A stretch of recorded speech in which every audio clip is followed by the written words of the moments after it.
ఈరోజు దేవుని వాగ్దానము, యెరూషలేమును ప్రేమించువారు వర్ధిల్లుతారు. యెరూషలేము అనగా దేవుని సన్నిధి. దేవునిని ప్రేమించువారు, ఆయన సన్నిధిని ప్రేమించువారు వర్ధిల్లుతారని దేవుని వాక్యము తెలియచేస్తుంది. దేవుణ్ణి ప్రేమించటం అంటే ఆయన మాట ప్రకారము జీవించటం, ఆయన చిత్త ప్రకారము బ్రతకటం.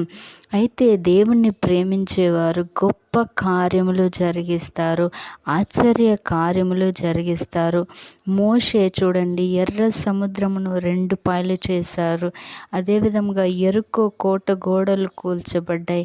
అదేవిధంగా దావీదు మరి గొలియాతుని చంపి మరి గొప్ప వీరునిగా తీర్చిదిద్దబడ్డాడు. దానికి కారణము దేవునిని ప్రేమించటం, దేవుని ఆత్మచేత నడిపింపబడటం. కాబట్టి ఎవరైతే దేవుని సన్నిధిని అనగా దేవునిని ప్రేమిస్తారో వారు అభివృద్ధి చెందుతారు. దేవుని చిత్త ప్రకారం, ఆయన మాట ప్రకారం జీవించకుండా, దేవునిలో నువ్వు ఉండకుండా నువ్వు ఫలించటము కష్టము.